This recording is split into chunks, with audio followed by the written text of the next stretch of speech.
My name is Richard Kulski. I'm the meteorologist in charge of the National Weather Service office in Columbia. And unfortunately, we had the most significant severe weather outbreak in South Carolina since March of 2008. In fact, this was the most significant U.S. Severe weather outbreak since March 2012. The front that came through, it started in Louisiana on Easter morning and then moved to the South Carolina coast by late this morning.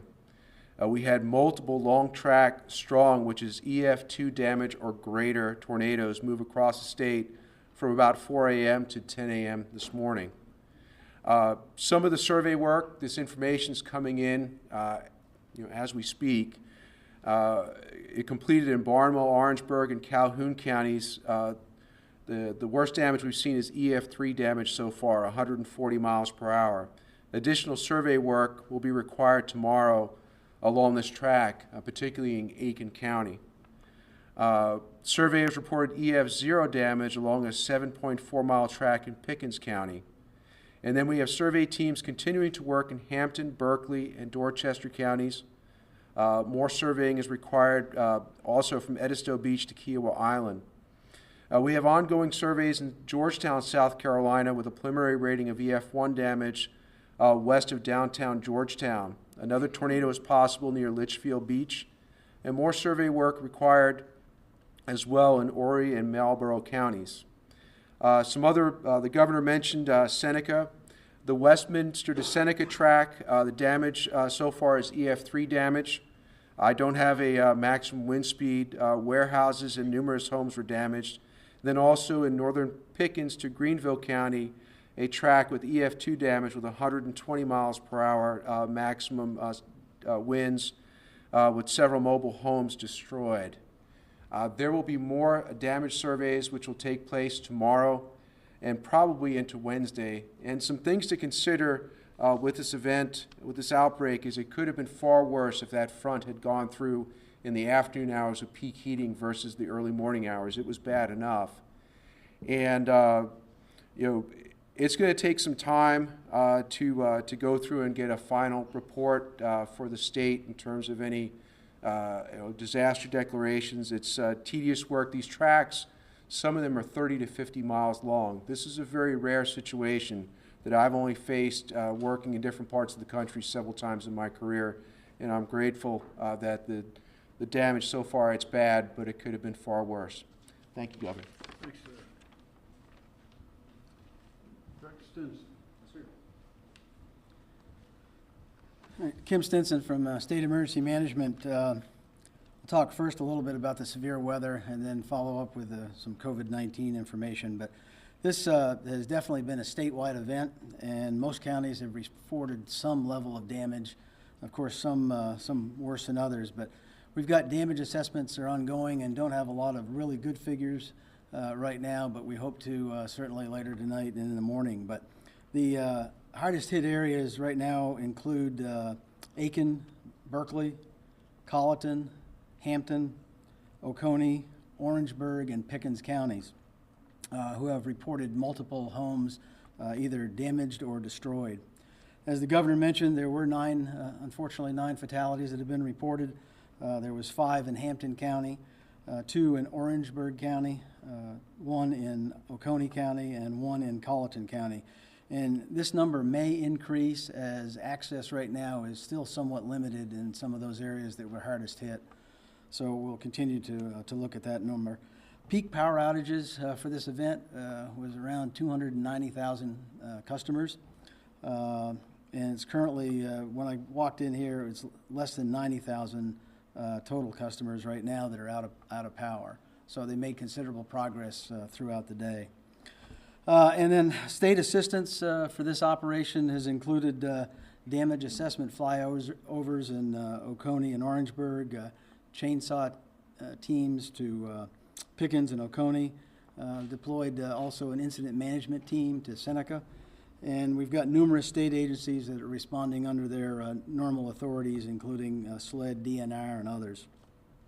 It's really kind of too early in the damage assessment process to determine if we might be eligible for any federal assistance, but we'll continue working with the local authorities today, tonight, and certainly tomorrow in analyzing and finalizing that data. Would remind all our citizens, and about 190,000 of them already done it, signed up for our South Carolina Emergency Manager app, which you can download at Google Play or at the Apple Store. And basically, it's got a lot of good information in there to how to stay prepared, plan. It's a mobile device, so you can take it with you, obviously, anywhere you need to go. But in particular, I want to mention that there's a damage assessment section in there. There's a module in there under the tools section that allows you to submit a damage assessment and then forward that to us, and then we get it back out to the counties, and we'll use that as another way of tracking damage. Because you can imagine, talked about already the National Weather Service in terms of the length of the tornadoes and the area it actually covers in some of the counties. Certainly a lot of area to cover. So if citizens could download that app, they can use it in the future for hurricanes and everything else. But at this time, in particular, the damage assessment piece of it. And then the last thing I wanted to mention is that South Carolina has activated our donated goods system for COVID-19, similar to what we do during hurricanes and floods. And we have a system to manage that. And currently, we're looking for donations of personal protective equipment to safeguard healthcare professionals and first responders. And that specific needs include gloves, gowns, face shields, N95 respirator masks, and hand sanitizer. And those donations can be coordinated by calling the following number. That's 803-737-8518. That's 803-737-8518. And there's also a link on our webpage, too, if you want some more information in terms of that. And our webpage is at scemd.org. Thank you, sir. Thanks, sir. Secretary Hall.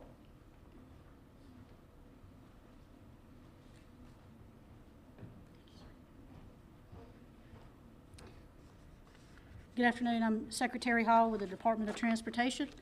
Just wanted to give you a quick update on the status of the roads in the state. When the storm moved through the state this morning, we had roughly about 2,500 trees that came down across the roads. That included across portions of I-26 near Volvo, as well as I-95 in Colleton County at around mile marker 55. Our crews, which are approximately about 2,000 employees, paired up with first responders, fire department, local government officials, and our power companies to push really hard today to get most of those roads reopened. About 30% of those roads or those closures involve trees tangled up in power lines. So I want to say thank you to the power companies for pairing up with our teams to get those to get that remedied going forward. We estimate that roughly about 70% of all the roads will be reopened today, with about 30% carrying over into tomorrow as we move crews into some of these more harder hit areas. Hampton County in particular is one of the areas that we're moving crews, additional road crews into from adjacent counties in order to try to get those roads reopened as quickly as possible. One last thing, if I may, just encourage, if you're out on the roads, traveling throughout the state, please travel with caution. There's still a lot of debris on the side of the roads, and as I mentioned, about 30% of the roads that we had closed earlier in the day, we're still working to get cleared and operational. So thank you for your patience, Governor. Thank you, ma'am.